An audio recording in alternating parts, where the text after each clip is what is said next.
tom svedčí organizácia Bratislavských jazzových dní.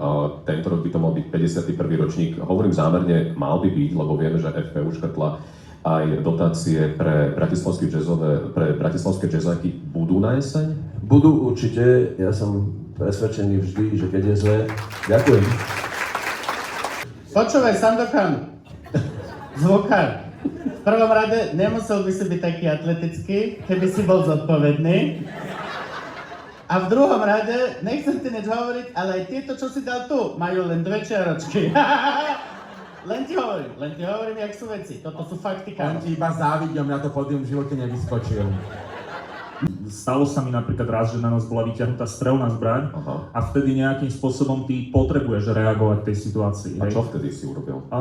Ja by som utiekol možno. Nebolo kam ísť, boli sme zavretí v spálni. Ďakujem veľmi pekne.